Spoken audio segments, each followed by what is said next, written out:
मंगलमूर्ति सतगुरु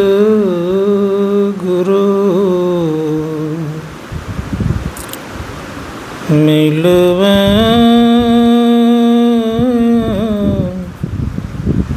सर्वाधार।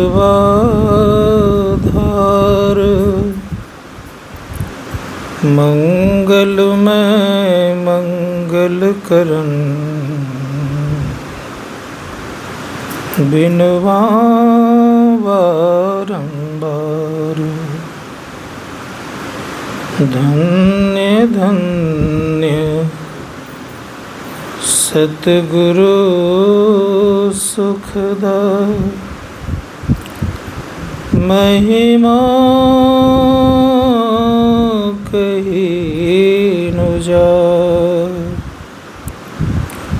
जो कछु कहूँ तुम्हारी कृपा मोते कछु न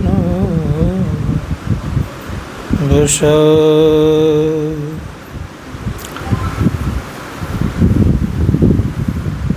विश्व ब्रह्मांड के नायक सर्वक्षण स्मरणीय सदगुरुद्वय के पावन श्री चरणों में कोटि नमन। परमादरणीय साधक वृंद, समवेत समादरणीय सज्जन वृंद, आदरणीय माताओं तथा भक्तिमती भाइयों,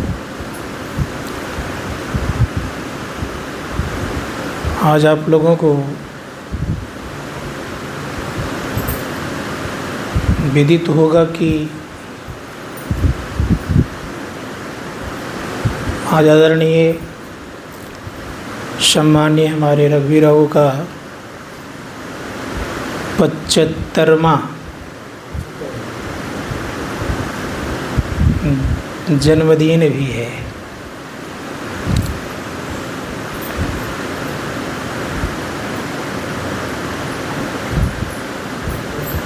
पचहत्तर के बाद संन्यास होता है।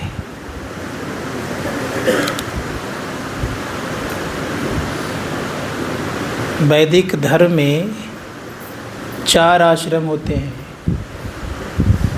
ब्रह्मचर्य आश्रम, गृहस्थाश्रम, वानप्रस्थ और चौथा होता है संन्यास। तो 3 तो पार कर गए, अब चौथे में बारी है।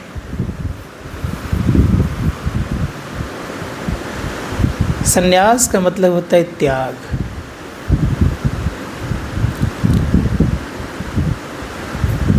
त्याग बिना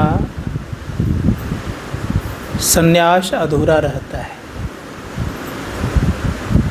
त्याग जीवन में नहीं हो तो संन्यास किसी काम का नहीं।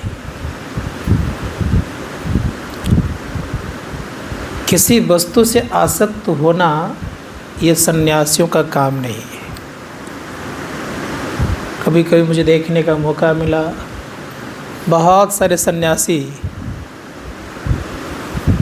कोई वस्तु से आसक्त रहते हैं, पैसे से, मकान से, गाड़ी से, बंगला से। तो ये जब भाव रहता है तो उसके जीवन में सन्यास उचित नहीं।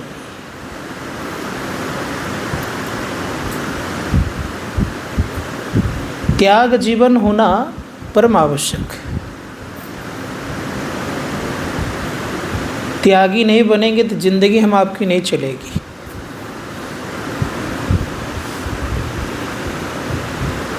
रोज हम लोग भोजन करते हैं, केवल रखे रहते स्टोर करके। क्या करते हैं? त्यागते तो हैं। पानी पीते हैं, त्यागते नहीं हैं। अगर रखे रह जाए तब क्या हालत होगी? जी पाएंगे? जीवन नहीं चलेगा। इसलिए त्याग बिना जीवन नहीं चलता है। उसी प्रकार से हर एक वस्तुओं का त्याग करने की क्षमता, शक्ति होनी चाहिए। धर्मशास्त्रकार कहते हैं कि हम आपके अंदर में एक तो शरीर में मल होता है और दूसरा मन में मल होता है। याद रखिएगा,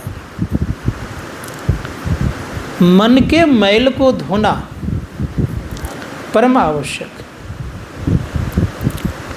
मन के मैल को धोते हैं तो सदैव याद रखिएगा वो व्यक्ति में चमक आता है।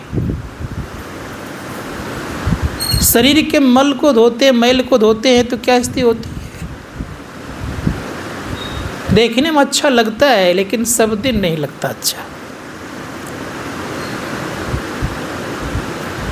बुढ़ापे में स्थिति क्या होती है देखते, झुर्रियाँ पड़ जाती है, चमड़े सब लटक जाते हैं,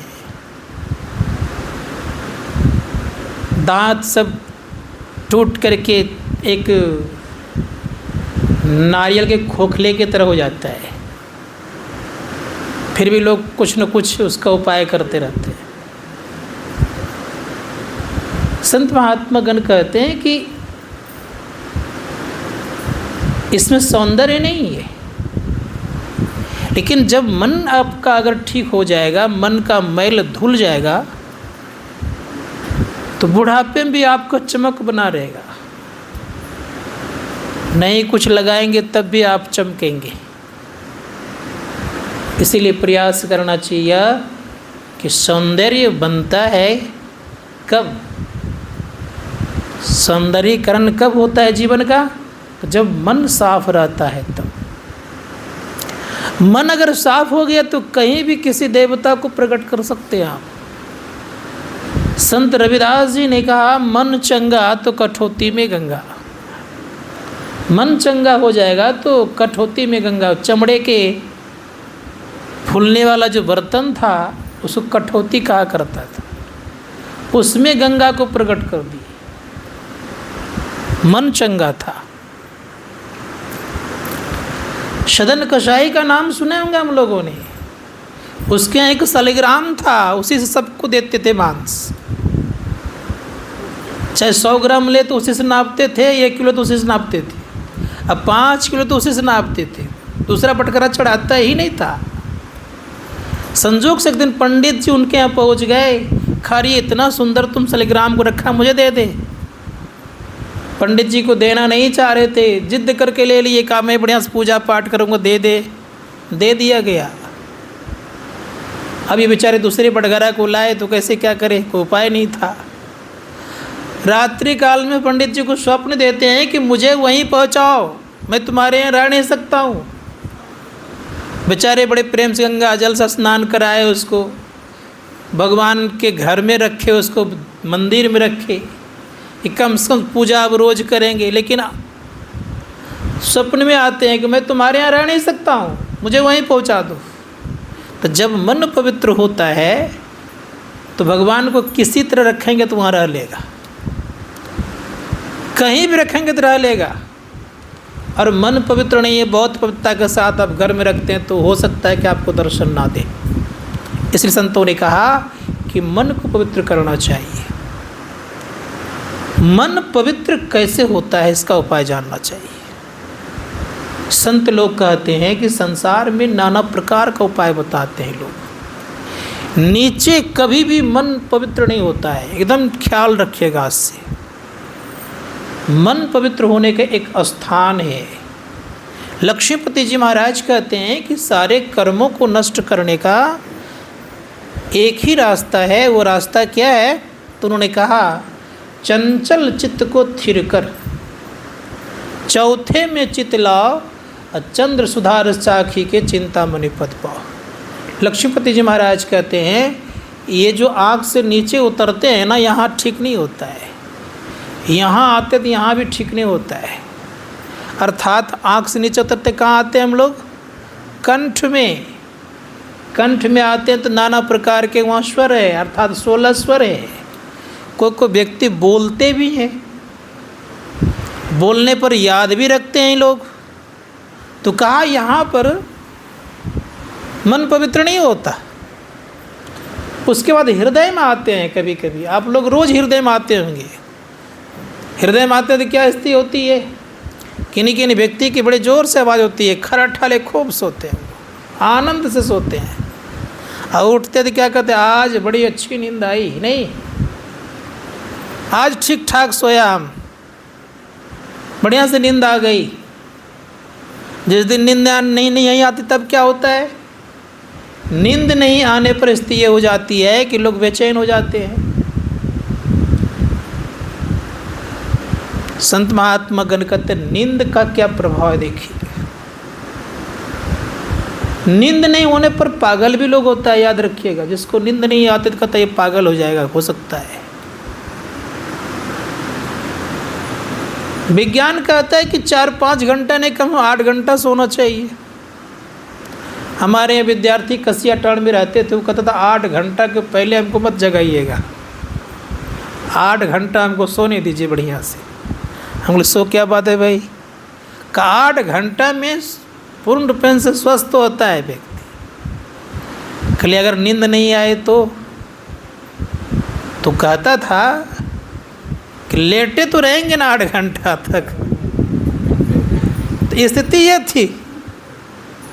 तो नींद तो मुश्किल से अगर सही सलामत से सोया जाए तो बहुत कम नींद पूरी हो जाती है, लेकिन शरीर को आलस्य बना करके रखता है, उससे पड़े रहता है। लेकिन संत महात्मा गण कहते हैं कि नींद लेना साधारण मनुष्य के लिए ज़रूरी है, इसमें कोई संदेह नहीं है।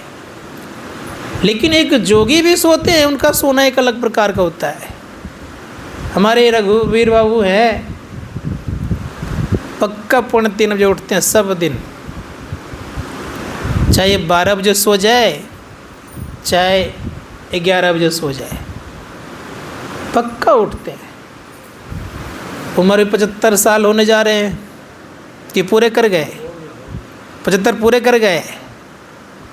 अब आप सोच करके देखिए, 75 पूरे हैं फिर भी एकदम तंदुरुस्त हैं। इसके पीछे कारण क्या है? कारण ये है कि जब आप अंदर से ऊर्जावान होंगे तो बाहर से बड़े सुकूनदायक रहेंगे, आप अच्छे लगेंगे। तो ऋषि मुनिगण कहते हैं कि आपकी नींद बहुत कम में पूरी होगी, लेकिन इधर नहीं, उधर। उधर से तात्पर्य यह है कि जब हम दोनों आँखों के बीच से चलते हैं, नींद बड़ी अच्छी होती है, और बड़ी अच्छी नींद पूरी होती है। कितना देर में पूरी हो जाती है? धर्मशास्त्रकार कहते हैं और मेटाफिजिक्स कहता है कि अगर उधर आप मात्र में ठीक से, ज़्यादा देर नहीं, बहुत कम समय अगर उधर आपकी स्थिति बन गई तो आपकी नींद पूरी हो गई तुरंत। हालांकि यहाँ तक कहा गया है कि 1 मिनट भी उस स्थान में पहुँचने पर नींद आपकी पूरी हो जाती है। इधर कितने घंटे हो गए? 8 घंटे। उधर कितने? संत महात्मा गण का कितना अंतर है। इसीलिए दोनों सोते हैं लेकिन अंतर है। बड़े प्रेम से कहा गया है कि जोगी भी सोते हैं, लेकिन कैसे? उनका सकल दृश्य निज उदर मेली, सोवही निद्रा तज जोगी। नींद को तज कर के सोते हैं, और हम लोग क्या करते हैं? नींद को लेकर के सोते हैं। यही फ़र्क है। वो तज कर के सोते हैं और हम लोग नींद को लेकर के सोते हैं, यही अंतर है। तो क्या मिलता है? तो हम लोग अचेता अवस्था में हो जाते हैं, कोई ज्ञान नहीं रहता है। हम लोग की भाषा में क्या कहेंगे? गांव देहात के भाषा में कहते हैं सोया और मुर्दा दोनों एक समान होता है। ऐसा ही लोग क्या करते हैं कि सो गया समझो कि मुर्दा के समान हो गया। लेकिन जोगियों के लिए बात प्रयुक्त नहीं है। जोगी को ऐसा नहीं कहा जाता। कारण क्या है? का कारण ये है कि जोगी सोते तो हैं, लेकिन वो नींद को तज कर के सोते हैं। वो ज्ञान की स्थिति में सोते हैं और हम लोग अज्ञान की स्थिति में सोते। दोनों में अंतर है। अज्ञानता में सोते कोई ख्याल नहीं रहता है। जैसे उदाहरण देता हूँ, सूरदास जी महाराज कहते हैं कि स्वप्न में माता का बालक कहीं खो गया तो खोजेगी कहाँ वो? स्वप्न में ही खोज रही है कि मेरा बच्चा कहीं खो गया। अब स्वप्न में रो धो सब रही है, और जागने पर कहीं गया है वो बच्चा, वो बगल में ही है। ठीक वैसी स्थिति होती है कि स्वप्न जो है एक भ्रम है, याद रखिएगा। और स्वप्न को कभी अच्छा समझना भी नहीं चाहिए। इसलिए कहा सपने होई भिखारी नृप, रंक नागपति होए, जागे लाभ न हानि कछु, तिमि प्रपंच जिए जोई। का स्वप्न में राजा भिखारी बन जाता है और भिखारी स्वप्न में राजा बन जाता है। दोनों को लाभ होता है कि नहीं होता है? कि नहीं होता है? लेकिन जब तक स्वप्न में है तब तक तो लाभ ही लाभ है। बड़ा आनंद लेता होगा कि मैं राजा बन गया। राजा क्या सोचता होगा कि मैं भिखारी बन गया।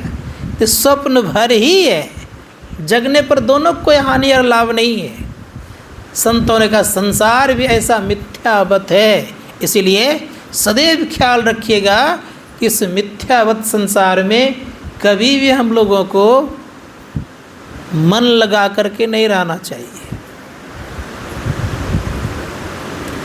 अपना ख्याल करना चाहिए कि मेरा संसार कहाँ है, मैं कहाँ से आया हूँ, कहाँ जाऊँगा, ये ख्याल करना चाहिए। संत लोग कहते हैं कि ये ख्याल जिनके पास रहता है सदैव, वह व्यक्ति घर गृहस्थियों में रह करके भी जोगी कहलाता है। अगर ये ख्याल नहीं रहा, संसार का ही लेकर के चलते रह गए, तो विरक्त बन करके भी आप घर गृहस्थी वाले से कम नहीं है। इसीलिए ख्याल ये रखिए कि हम आए हैं कहाँ से, कहाँ जाएंगे, ये ख्याल अवश्य रखना चाहिए। कहाँ से आए हैं, कौन हैं आप, दूसरा प्रश्न। कहाँ जाएंगे, तीसरा प्रश्न। जब भगवान बुद्ध के पास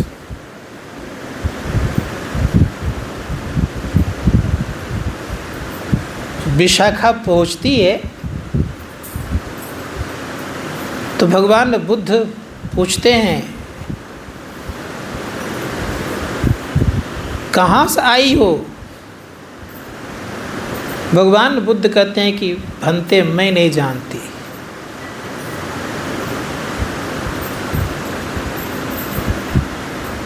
कहाँ जाओगी? का भंते ये भी मैं नहीं जानती। क्या नहीं जानती हो? कहाँ जानती हो? का क्या जानती हो? प्रश्न है। लोग सुन रहे थे कैसी ये लड़की है, पूछ रहे कहाँ से आई, तो ये नहीं बता रही है। जानती हो? तो नहीं जानती हूँ। जान रहे तो हाँ जानती हो, कोई बात तो नहीं है। इस तरह की बातों को सुन करके लोगों को लगा खराब। भगवान बुद्ध ने सोचा कि खराब नहीं लगे लोगों को, तो भगवान बुद्ध पूछते हैं कि विशाखा तुमसे मैंने क्या पूछा? कहा भगवान आपने ये पूछा कहाँ से आई हो, ये मैं नहीं जानती कहाँ से आई हूँ। आप सांसारिक बात नहीं पूछ रहे हैं। क्या जानती हो? हाँ ये मैं जानती हूँ कि एक दिन मरूंगी, अब इसमें कोई संदेह नहीं है। कहाँ जाऊंगी ये मुझे पता नहीं है। लेकिन संतों ने कहा ये पता लगा लेना चाहिए कहाँ से आए हैं, कहाँ जाएंगे। लेकिन जाएंगे अवश्य, ये भी पता लगाना चाहिए कब जाना है। इसके लिए संत महात्मा ने कहा कि थोड़ा सा कर्म कीजिए। अच्छा, कौन सा कर्म करें? स्वर्ग जाने वाला कर्म कि नरक जाने वाला कर्म? कौन सा कर्म करें? इस संसार में दो ही प्रकार के कर्म बताते हैं, स्वर्ग एक, नरक। लेकिन संत एक तीसरा उपाय बताते हैं, वो कहते हैं अपवर्ग में जाने का व्यवस्था करो। संतों का मार्ग ही अपवर्ग होता है, याद रखिएगा। इसलिए धर्मशास्त्रकार कहते हैं इधर उधर को छोड़ दीजिए, बीच डगर को पकड़िए। बीच डगर को पकड़ेंगे तो परमात्मा के तरफ चलेंगे, और संसार को पकड़ेंगे तो संसार में दो ही काम कराता है, एक अच्छा और एक बुरा। इसीलिए संतों ने कहा कि बीच के मार्ग को पकड़ने का प्रयास कीजिए। बीच का मार्ग क्या है? लक्ष्मण जी वेदांत की बात कर रहे हैं। लक्ष्मण जी कह रहे हैं कब माँ सीता और भगवान राम दोनों वृक्ष के पत्तों पर सोए हुए हैं।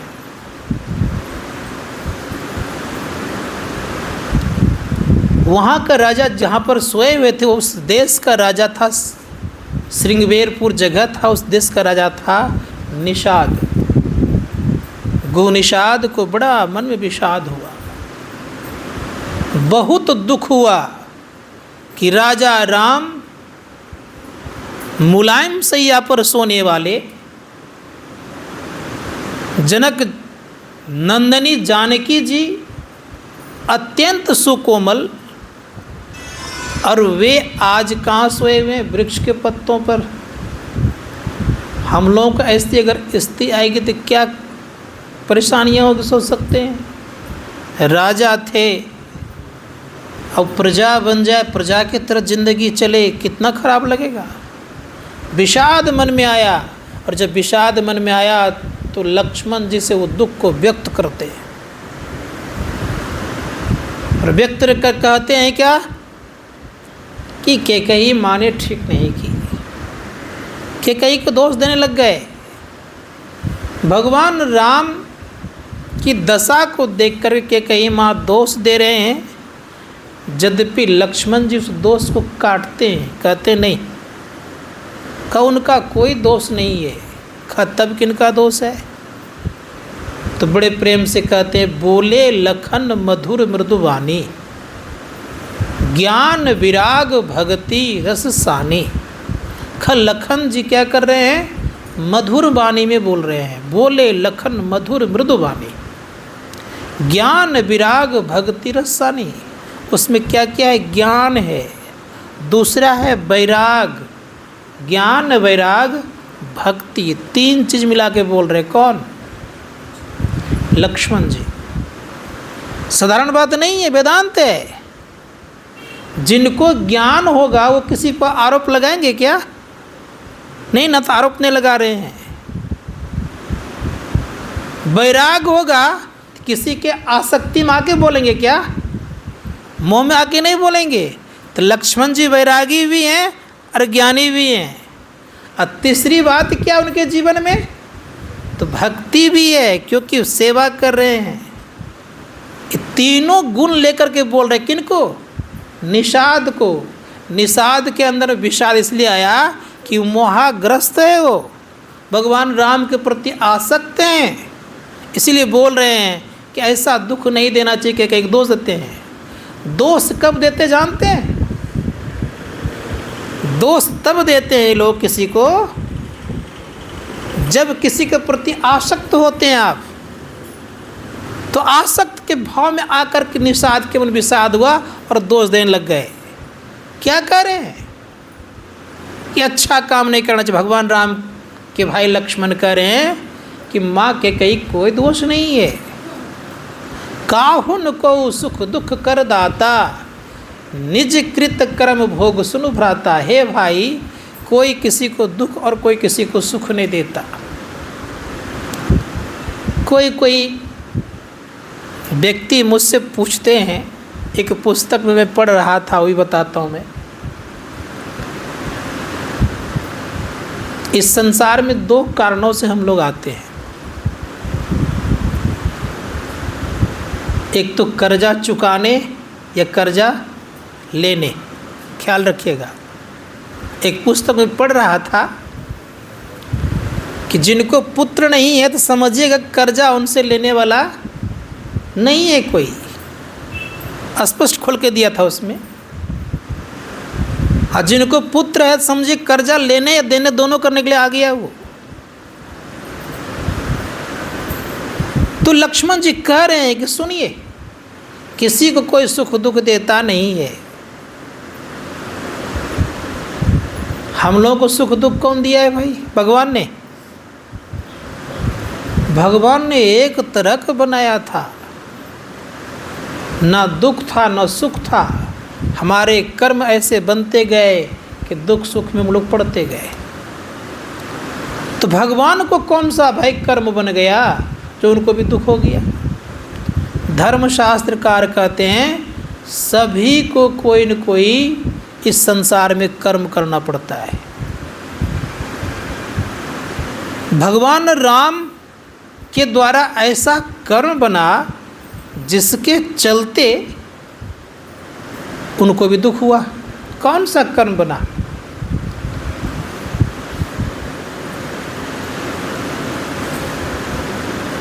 दो तीन कर्म उनके द्वारा ऐसा बना कि जिसके चलते दुख उनको भोगना पड़ा। एक विषय में सुनाता हूं मैं आपको। एक बार देवासुर संग्राम चल रहा था। देवता और दानव दोनों लड़ रहे थे। दानवों का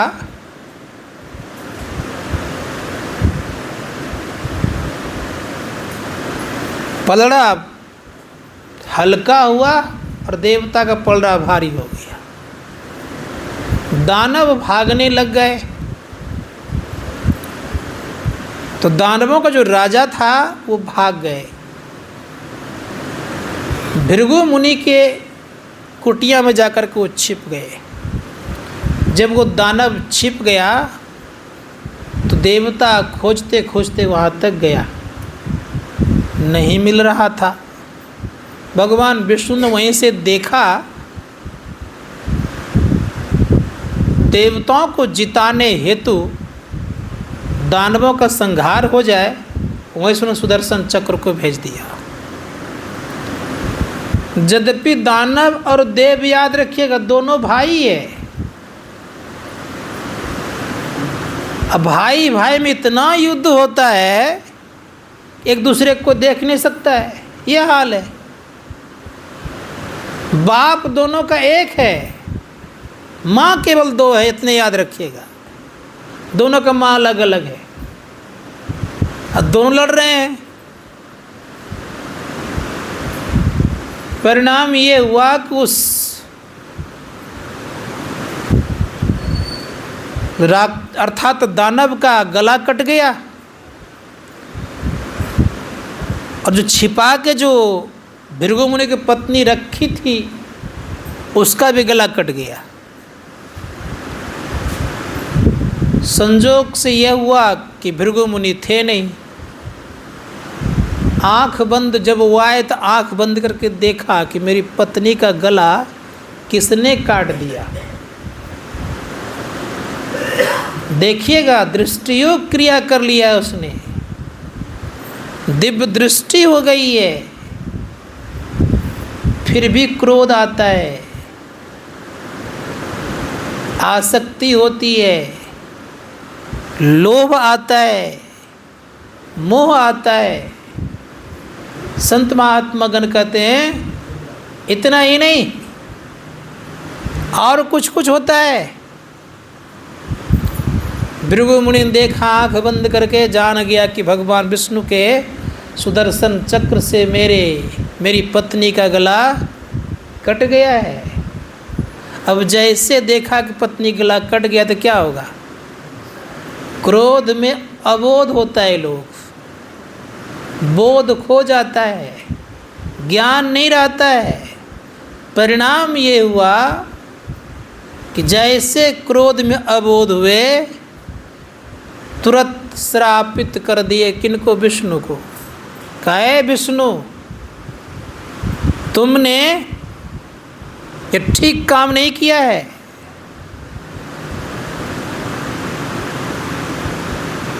तुमने मेरी पत्नी का गला काटा है, मैं पत्नी के वियोग में तड़प रहा हूँ,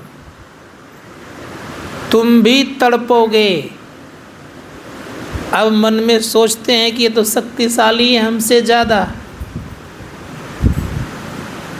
मेरा श्राप नहीं भी लग सकता है।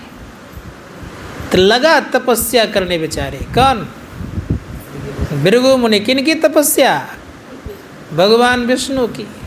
अब तपस्या करने लग गए, भगवान विष्णु प्रसन्न हो गए। कहा बोलो क्या चाहिए? कहा मैंने आपको जो श्राप दिया है वो श्राप आपको लगे। मांगा भी क्या उसने? उतना मेहनत किस लिए किया?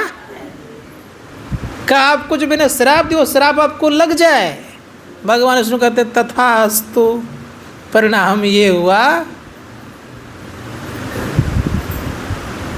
तो श्राप का परिणाम ये हुआ कि भगवान विष्णु राम के रूप में आए और बहुत दिन तक वियोग में रहे।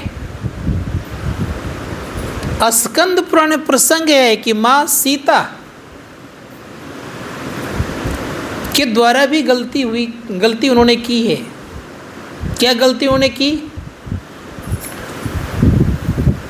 वाल्मीकि मुनि के आश्रम में 2 पक्षी रहा करते थे, एक सुग्गी और एक सुग्गा।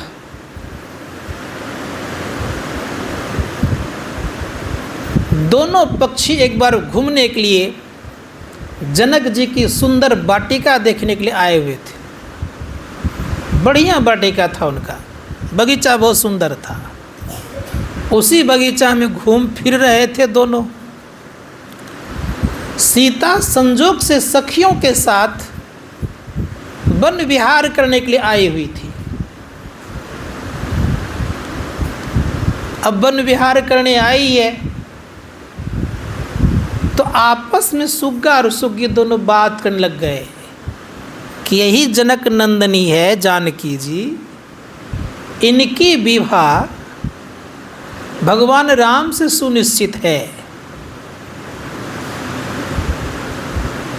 ये देखने में भगवान राम को कर देखने में भगवान राम अति सुंदर हैं, श्याम सलोने हैं।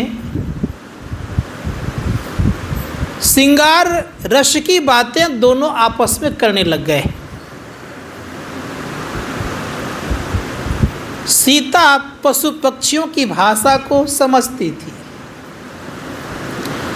और सुग्गा सुग्गी के वार्तालाप को जब सुन करके उसको आनंद होने लग गया तो सखियों से कहती है सीता, ये दोनों पक्षी को पकड़ो। तो सुग्गा और सुग्गी दोनों को पकड़ लिया गया।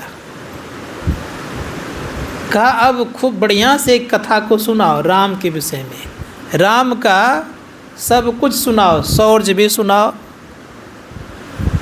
सुरता वीरता सुंदरता सब कुछ सुनाओ। अब सुनाने लग गए। सीता कहती कि जब तक ये बात सत्य नहीं हो जाए तब तक दोनों को छोड़ूंगी नहीं मैं। कहा देखिए मैं मुनि जी के आश्रम में, सुग्गा कह रहा है कि मुनि जी के आश्रम में रहता हूँ, जाने में विलंब हो जाएगा, मुझे जाने दीजिए। जब कहने लगे जाने दीजिए तो सुग्गी कहती मुझे भी जाने दीजिए, मैं गर्भवती हूँ। तो सीता कहती मैं सुग्गा को तो छोड़ सकती हूँ लेकिन तुम्हें मैं नहीं छोड़ूंगी। कहा देखिए मैं गर्भवती हूँ, गर्भवती अवस्था में पति के संग रहना उचित होता है, मुझे छोड़ दो। बहुत बार कहने पर भी सीता ने नहीं मानी।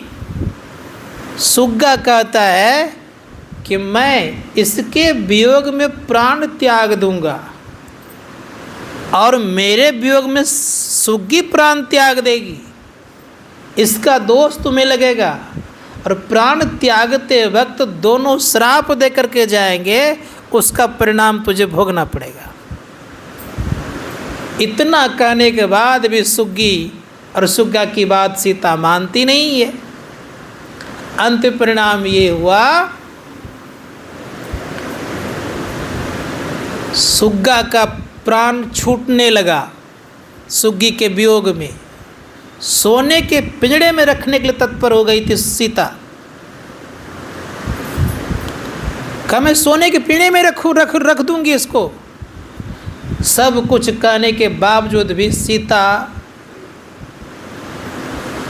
को श्राप दे करके सुग्गा मर गए और सुग्गी भी प्राण को त्याग दी। का जिस प्रकार से मैं पति के वियोग में तड़प रहा हूँ, तुम भी तड़पोगी और तुम भी इसी अवस्था में पति से तुम वियोग रहोगी।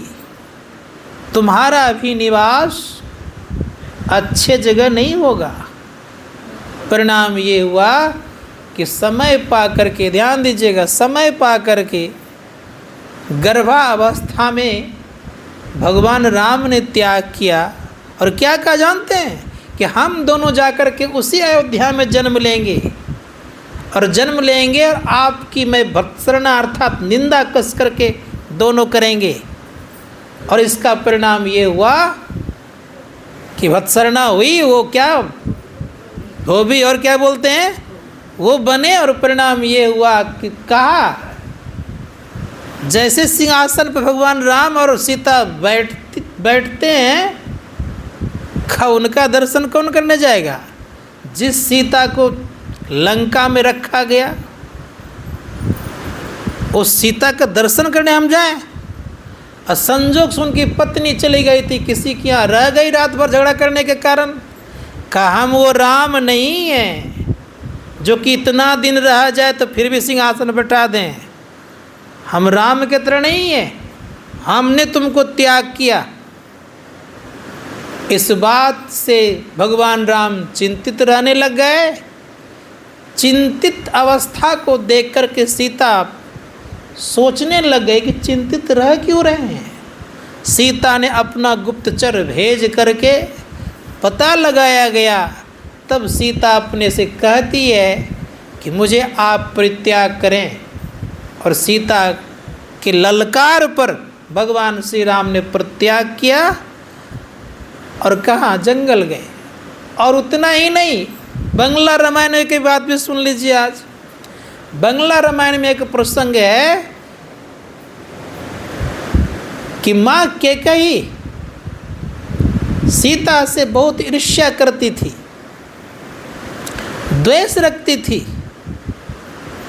एक दिन प्रेम भाव से पूछती है माँ कैकेयी कि मुझे ये बात बताओ, तुमको जब लंका रावण हरण करके ले जा रहा था तो रावण कैसा था देखने में?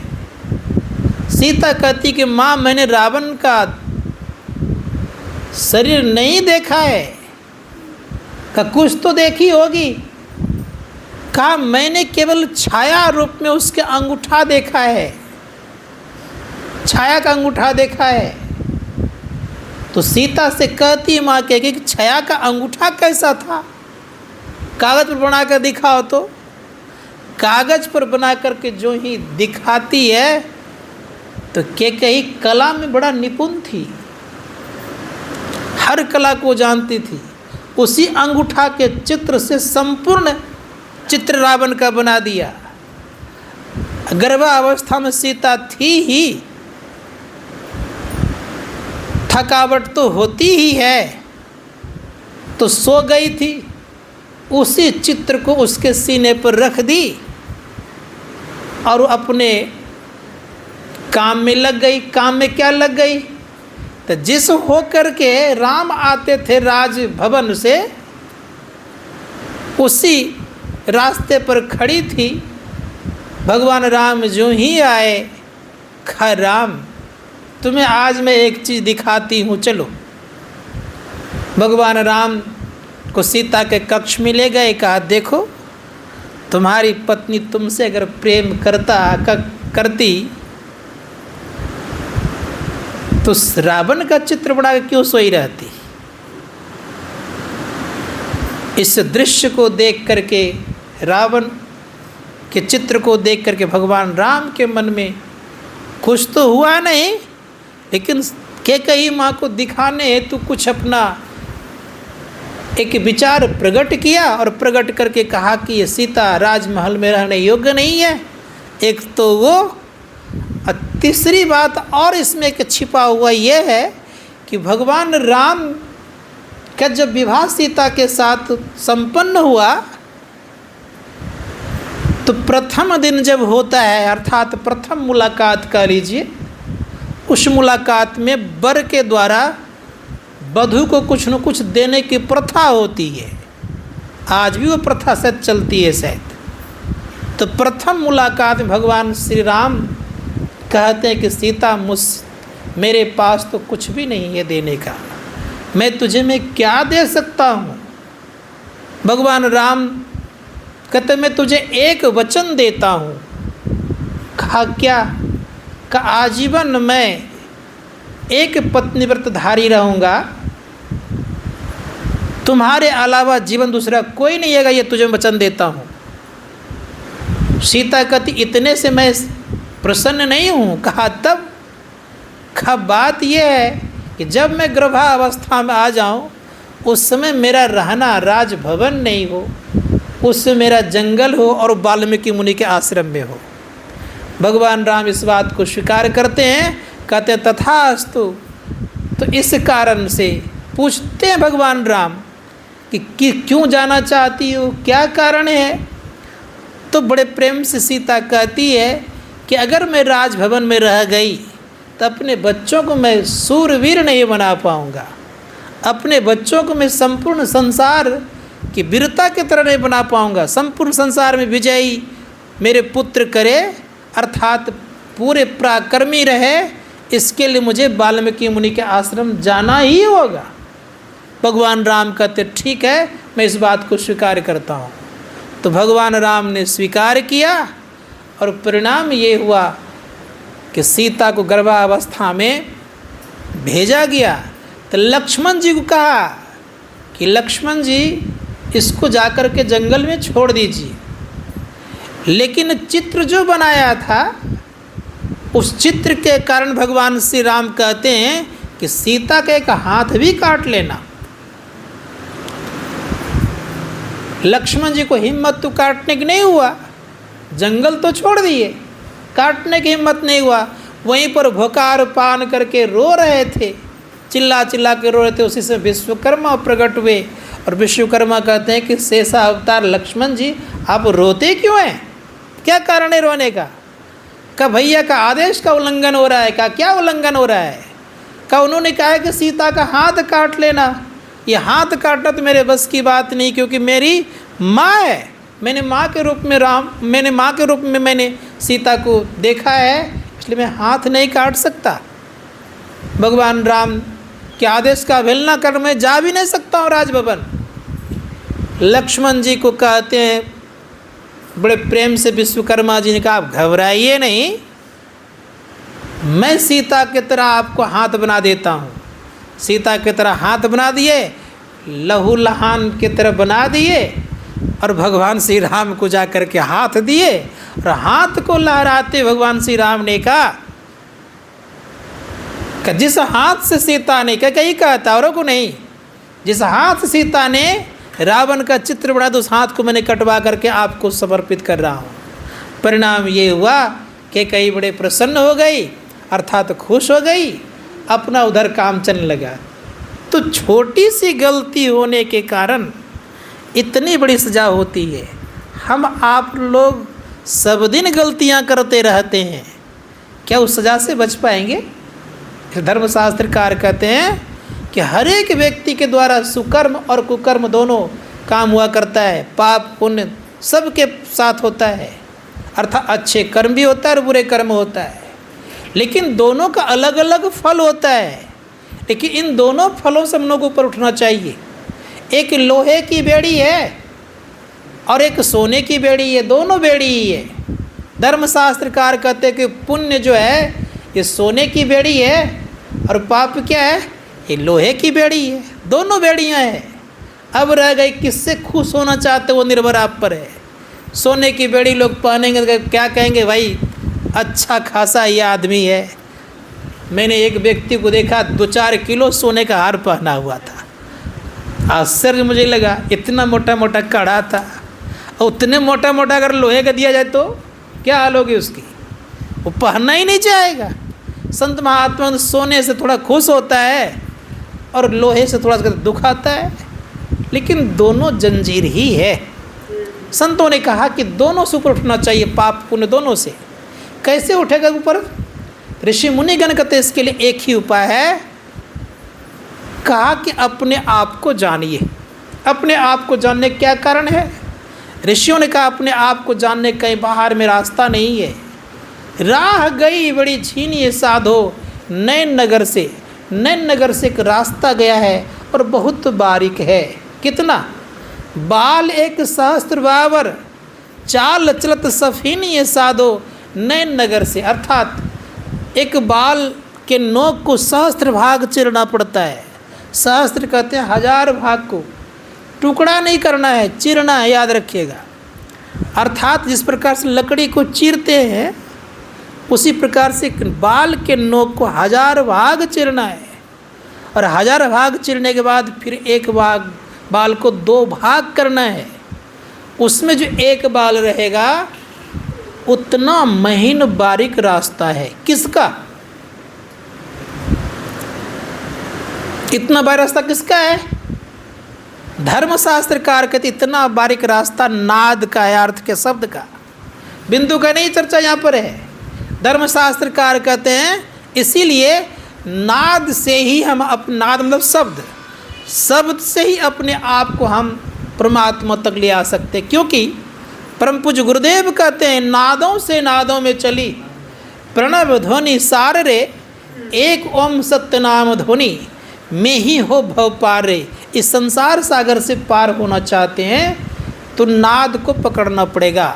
नाद क्या? शब्द है। शब्द को पकड़ करके आप जा सकते हैं। जैसे अंधेरी रात में आप हैं कहीं खड़े, मान ले अपने निवास में, घर में हैं, आपको कुत्ते को भोजन देना है, क्या करते हैं आप?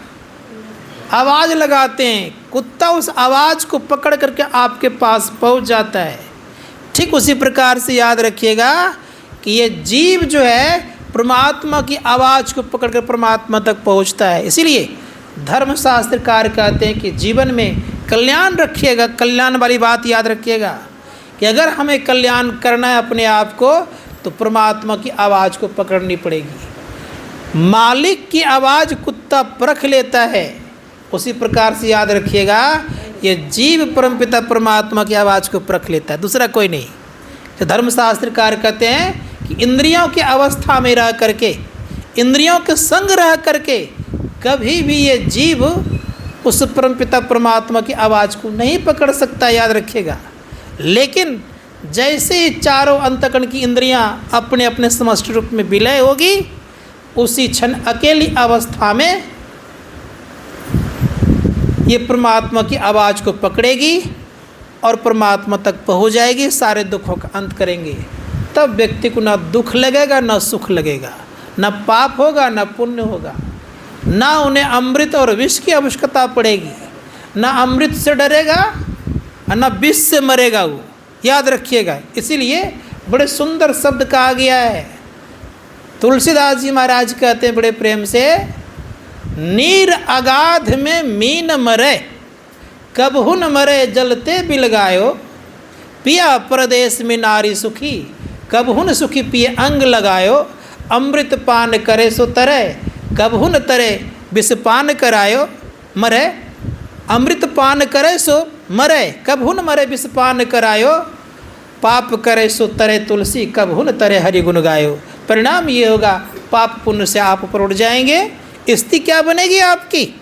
धर्मशास्त्रकार कहते हैं कि आपका जीवन सुखद होगा और ऐसा सुखद होगा कि फिर और सुख की आवश्यकता ही नहीं पड़ेगी। तो प्रयास करिए कि हमारे जीवन में पाप पुण्य नहीं हो। इसके लिए क्या करना पड़ेगा? ऋषि मुनिगण कहते हैं कि बिंदु राह से निकलिए, बिंदु राह से निकल बहादुर, तब मंडल टपना होगा, तब मंडल को पार करिए, ज्योति मंडल प्रवेश करिए, ज्योति में शब्द को पकड़िए, शब्द को पकड़ते पकड़ते एक शब्द को पकड़िए जिस सब संसार का प्रगटीकरण हुआ है, उस शब्द को पकड़ के परमपिता परमात्मा तक पहुँच करके सारे दुखों का अंत करिए। जीवन सदा के लिए आनंदमय हो गया, कोई कर्म नहीं रहेगा आपके पास, ना पाप का ना पुण्य का, दोनों से ऊपर उठ गए। आपकी स्थिति क्या होगी? धर्मशास्त्रकार बड़े प्रेम से कहते हैं कि उस व्यक्ति की जो स्थिति होगी उनको कोई भी बंधन नहीं आएगा, न पाप का न पुण्य का। परिणाम क्या होगा? संत महात्मा गण कहते हैं वहाँ गम काल की नाई, जहाँ धूप और छाई। वहाँ गम काल की नहीं है। काल मतलब मारने वाला काल का गम वहाँ नहीं होता है। इस धरातल पर तुम मारने वाला से डरते हैं, कहीं जमदूत आ जाए ना तुरंत सबको सटक जाएंगे, नहीं, सबकी खुशियाँ चली जाएगी। क्यों चली जाएगी? कि आ गया काल। लेकिन वहाँ जब वहाँ काल का पहुँचने का ताकत नहीं है, इसीलिए वहाँ गम काल की नहीं, जहाँ नहीं धूप और छाई। तो ऐसी अवस्था प्राप्त करने के लिए इसी की आवश्यकता है। इसलिए ध्यानाभ्यास करो सद ही, चातक दृष्टि बनाने का रोज़ प्रयत्न और प्रयास कीजिए, जीवन सार्थक होगा। बोलिए प्रेम से श्री सद्गुरु